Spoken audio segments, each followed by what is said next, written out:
Morning students. Good morning sir. Okay, ఈ రోజు మనము చెప్పుకోబోతున్నటువంటి టాపిక్ ఒకసారి అర్థం చేయండి పిల్లలు.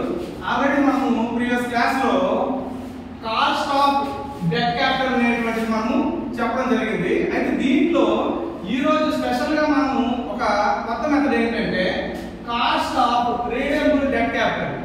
అంటే cost of redeemable debt capital అంటే అర్థం ఏంటంటే మనం అప్పు తీసుకున్న తర్వాత ఆ అప్పుని మనం పూర్తిగా చెల్లించేస్తాం. అంటే సర్టెన్ పీరియడ్ అయిపోయినాక దాన్ని పూర్తిగా చెల్లించాల్సినటువంటి సందర్భం వస్తుంది. అలా చెల్లించే నిమిత్తం మనం ఇష్యూ చేసినటువంటి రుణపత్రాలు అవే డిబెంచర్స్ అంటారు. ఆ మెథడ్ లో మనం ఇప్పుడు ఒక ప్రాబ్లం ని తీసుకుంటాము. ఆ ప్రాబ్లం ని ఎలా సొల్యూషన్ చేయాలో ఒకసారి అబ్జర్వ్ చేయండి. ఒకసారి చూడండి. ప్రాబ్లం ఏంటంటే ఏ company issues 10 lakhs 13% debentures at a discount of 5%. The debentures are redeemable. ఇదే ఇక్కడ స్పెషల్. మనము ఈ మోడల్ లో చెప్పడానికి ప్రధాన కారణం ఏంటంటే ఈ రీడబుల్ అనేటువంటి రీడబుల్ ఆఫ్టర్ 5 years అంటే ఇది ఇష్యూ చేసిన 5 years తర్వాత దాన్ని పూర్తిగా రీడీమ్ చేస్తున్నాం అన్నమాట. అంటే విమోచన చేస్తున్నాం at a premium of 5%. అంటే మనం ఈ రోజు తీసుకున్న అప్పుకి 5% ఎక్స్ట్రా కలిపి మనము అమౌంట్ అనేది పే చేసేటువంటి సందర్భం ఉంటుందంట. నెక్స్ట్ చూడండి. The company applies 50% tax rate. అంటే ఈ కంపెనీ అనేది 50% ట్యాక్స్ రేట్ అనేటువంటిది తీసుకుంటుంది. Calculate before tax and after tax cost of debt. అంటే before tax after tax cost of debt అనేటువంటిది ఎంత అవుతుందో మనము క్యాలిక్యులేట్ చేయాలి. పిల్లలు ఒకసారి అర్థం చేయండి. మనము ఇలా రీడబుల్ డెట్ క్యాపిటల్ ని మనం క్యాలిక్యులేట్ చేయడానికి మన దగ్గర ఉన్నటువంటి ఫార్ములా ఒకసారి అర్థం చేయండి. ఇదిగో చూడండి అమ్మా. KD equals to I plus 1/n into P minus MP whole by 1/2 into P plus MP. ఇది బిఫోర్ ట్యాక్స్ సంబంధించినటువంటి ఫార్ములా. ఇప్పుడు మనము దీంట్లో ప్రతి విలువను కూడా మనం రాబట్టాలి పిల్లలు. ఒకసారి అర్థం చేయండి. ఫస్ట్ దీంట్లో I అనేటువంటిది మనము క్యాలిక్యులేట్ చేస్తాం. I equals to interest. Okay పిల్లలు, ఇంట్రెస్ట్ అనేటువంటిది క్యాలిక్యులేట్ చేయాలంటే యాక్చువల్ గా మన డెట్ అనేది చూసుకొని దాని మీద ఇంట్రెస్ట్ రేట్ ఉంది కదా, దాంతో మనం క్యాలిక్యులేట్ చేస్తే ఇంట్రెస్ట్ వచ్చేస్తుంది. అంటే ఇక్కడ 10 lakhs ఇంటూ ఇంట్రెస్ట్ రేట్ ఎంత 13%. ఇప్పుడు ఇంట్రెస్ట్ ఎంత అవుతుందమ్మా ఒకసారి చూడండి. 1,30,000 రూపీస్ ఇంట్రెస్ట్. అంటే మనకి ఫార్ములాలో I విలువను మనం కనిపెట్టాం. నెక్స్ట్ ఇక్కడ n అంటే గుర్తుంచుకోండి. ఆల్రెడీ ప్రీవియస్ క్లాస్ లో కూడా చెప్పాను. n అంటే మనము ఈ రోజు ఇష్యూ చేసేటువంటి ఈ డెట్ ఏదైతే డిబెంచర్స్ ఉన్నాయో వీటి మెచ్యూరిటీ లేదా డ్యూరేషన్ పీరియడ్ ఎంత ఉందో, ఇక్కడ 5 years ఉంది కదా, ఇదే n వాల్యూ.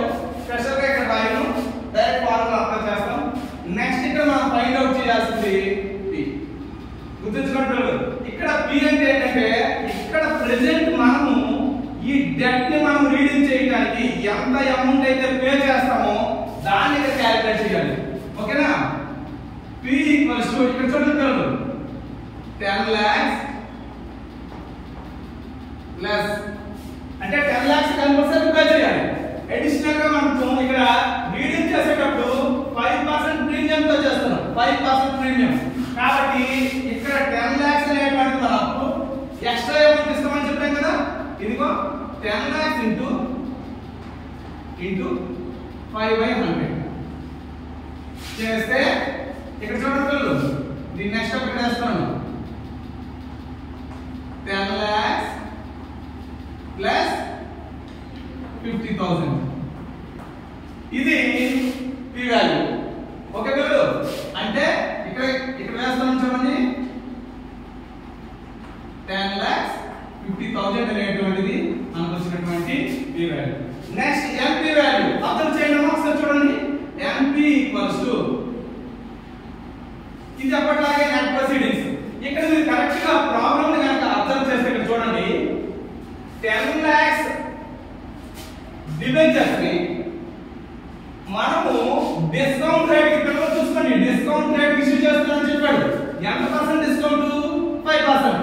కాబట్టి ఎప్పటిలాగే ఇక్కడ MP equals to 10 lakhs minus discount issue చేస్తున్నాడు కదా, కాబట్టి 10 lakhs మీద 5%. అంటే ఇక్కడ అబ్జర్వేషన్ చూడండి, ఒక స్టెప్ 10 lakhs మైనస్ 5% అంటే ఆల్రెడీ ఇక్కడ కట్టిన చూడండి వచ్చింది కదా 50,000. అంటే నెట్ ప్రొసీడింగ్స్ లో మనం ఇష్యూ చేసేటప్పుడేనంట ఏం జరుగుతుంది, 10 lakhs కి సేల్ చేయాల్సినటువంటిది మనము ఒక 5% డిస్కౌంట్ కి సేల్ చేసాం కాబట్టి ఇక్కడ దాని వాల్యూ అనేటువంటిది 9,50,000 రూపీస్ గా ఉంటుంది. ఆల్మోస్ట్ మనకి ప్రాబ్లం లో డేటా అంతా కూడా అందుబాటులోకి వస్తుంది. ఇప్పుడు మనం ఫార్ములాలో అప్లై చేసేది చూడండి పిల్లలు ఒకసారి. KD equals to I equals to ఎంతమా 1,30,000 ఓకేనా, ప్లస్ 1 బై n అంటే ఎంత చేసాము 5 years okay, into P equals to ఎంత 10,50,000 చూసుకోండి. P ఈక్వల్స్ టు 10,50,000 వేసాము.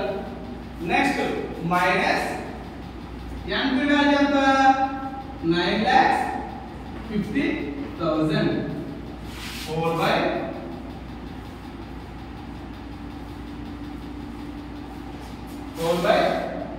ఫార్ములా 1/2 into P వాల్యూ ఎంత 10,50,000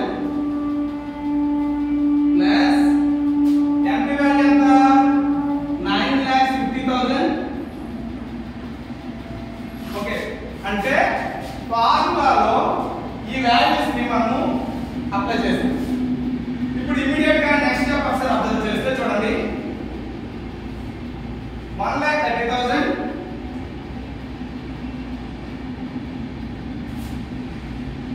ఇది 1/5 అంటే ఎంత అవుతుంది 0.2 ఇంటూ ఉంది కదా, ఇంటూ ఇక్కడ ఎంత అవుతుంది చూసి అర్థం చేస్తే 1 lakh కదా వేరియేషన్ ఓకేనా.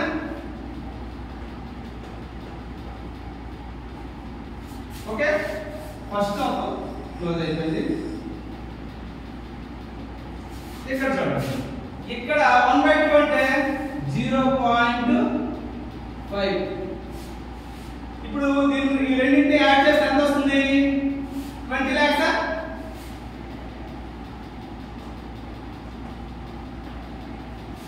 ఓకే ఫార్ములాని అలాగా అప్లై చేస్తూ కంటిన్యూ చేసాము. దీని నెక్స్ట్ స్టెప్ చూడండి పిల్లలు 1,30,000 ప్లస్ 0.2 ఇంటూ 1 lakh ఓకేనా. ఇప్పుడు ఎంత అవుతుంది 1,30,000 ప్లస్ ఈ రెండు మల్టిప్లై చేస్తే ఎంత వాల్యూ 20,000 4 by ఈ రెండు మల్టిప్లై చేస్తే 10 lakhs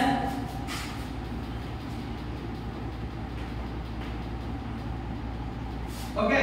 ఇప్పుడు మన వాల్యూస్ చూడండి, ఇక్కడ పైనేమో 1,30,000 ప్లస్ 20,000 ఉంది 4 by 10 lakhs ఉంది. ఇప్పుడు మనం దీన్ని టోటల్ గా దీన్ని యాడ్ చేసి దీన్ని డివైడ్ చేస్తే ఎంత వస్తుందమ్మా 0.15 ఓకే. ఈ వాల్యూ దీన్ని పర్సెంటేజ్ అంటే 100 చేస్తే 50% వస్తుంది ఓకే పిల్లలు. ఇది ఒకసారి అబ్జర్వ్ చేయండి, cost of redeemable debt before tax the value ఇది. మరి ఇప్పుడు ఆఫ్టర్ ట్యాక్స్ అనేటువంటిది మనం క్యాలిక్యులేట్ చేయాలి అంటే ఆల్మోస్ట్ ఆఫ్టర్ ట్యాక్స్ కూడా సేమ్ సిమిలారిటీస్ ఉంటాయి. ఇక్కడ ట్యాక్స్ అనేటువంటిది అడిషనల్ గా వస్తుంది కాబట్టి ఈ ఒక్క పాయింటే కొత్తదనం. ఫార్ములాలో ఇదొక్కటే కొత్తదనం తప్ప రిమైనింగ్ అంతా కూడా పాతదే. మనం కొత్తగా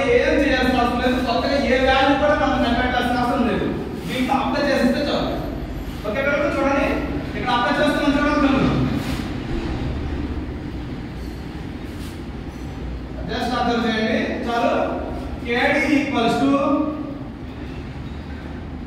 ఫార్ములా చూడండి. ఫార్ములాలో ప్రతిక్షేపిస్తాను చూడండి. ఇక్కడ సేమ్ ఏంటి I equals to 1,30,000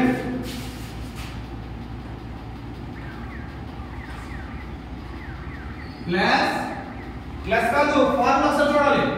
I into కదా ఇంటూ 1 మైనస్ T అన్నాడు. ఇక్కడ T ఫర్ ట్యాక్స్ రేట్ చూడండి. The company apply 50% tax rate అన్నాడు. 50% ని పర్సెంటేజ్ అయితే 50, దాని వాల్యూస్ అయితే 0.5 గా మనం రాసుకోవాలి.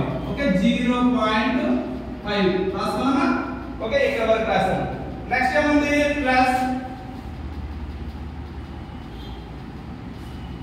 1/n అంటే 1/n ఈక్వల్స్ టు 5 ఇయర్స్ కాబట్టి 5 రాసాను. నెక్స్ట్ ఇక్కడ p వాల్యూ రాసుకోవాలి. p వాల్యూ వచ్చేసి 10,50,000. చూడండి p వాల్యూ ఇదిగో 10,50,000.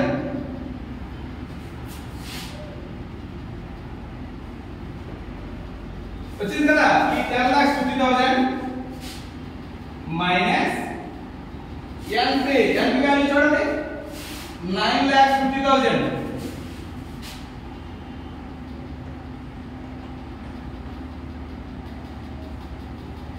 Okay whole by formula as it is గా విలువను ప్రతిక్షేపిస్తున్నాం. Whole by 1/2 into p equals to 10,50,000 plus NP equals to 9,50,000. ఓకేనా? ఇప్పుడు దీన్ని ఎక్స్టెన్షన్ ఇక్కడ చేస్తాను చూడండి.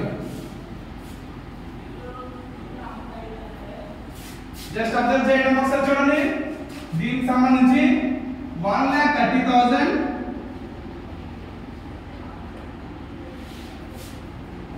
ఇక్కడ చూస్తే 1 మైనస్ 0.5 అంటే ఇంకా 0.5 ఉంటుంది కదా ఇంటూ 0.5 రాసాము ప్లస్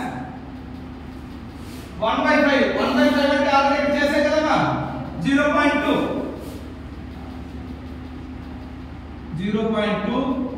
ఇంటూ ఈ వాల్యూ మనము దీన్ని మైనస్ చేస్తే 1 lakh.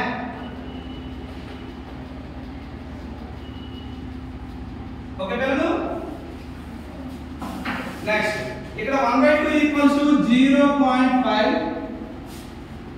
ఇక్కడ యాడ్ చేస్తే 20 lakhs. ఓకేనా?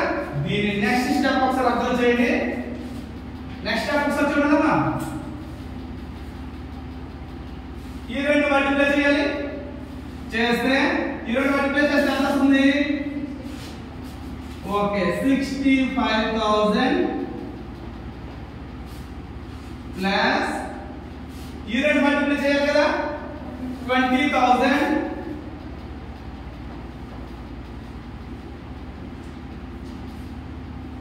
బై ఈ రెండు మల్టిప్లై చేయాలి కదా 10,000 10 lakhs 20 lakhs కదా. చూడండి 10,50,000 ప్లస్ 9,50,000 కదా. ఈ రెండు యాడ్ చేస్తే మనకి 20 lakhs వస్తుంది. కాబట్టి ఇక్కడ ఈ రెండు మల్టిప్లై చేస్తే ఎంత వస్తుంది? 10 lakhs అవుతుంది. ఓకే ఇప్పుడు ఫైనల్ గా పైన చూస్తే 65,000 ప్లస్ 20,000 అంటే 85,000 వస్తుంది బై 10 lakhs. ఓకేనా? దీన్ని మనం డివైడ్ చేయాలి. డివైడ్ చేస్తే ఎంత వస్తుంది? 0.085. ఓకేనా? దీని పర్సంటేజ్ లో మనం చూస్తే అబ్జర్వ్ చేస్తే ఎంత వస్తుందమ్మా? 8.5. ఓకేనా? వాల్యూ అయితే ఇది, పర్సంటేజ్ అయితే ఇది. ఓకే పిల్లలు ఒక్కసారి చూడండి. ఈ కాస్ట్ ఆఫ్ డెట్ క్యాపిటల్ లో మనం ప్రీవియస్ క్లాసెస్ లో మనం ఏం చెప్పుకున్నాము, ఇర్రీడేబుల్. ఓకే, ఇర్రీడేబుల్ డెట్ అనేటువంటి మనము చెప్పాం. ఈ ప్రాబ్లం లో కాస్ట్ ఆఫ్ రీడేబుల్ డెట్, దీంట్లో మళ్ళీ బిఫోర్ ట్యాక్స్ ఆఫ్టర్ ట్యాక్స్, ఎందుకు మన ప్రాబ్లం లో చెప్పాడు కనుక ఇలా మనము ఈ కాస్ట్ ఆఫ్ డెట్ క్యాపిటల్ అనేటువంటిది ఇంతటితో క్లోజ్. ఓకేనా?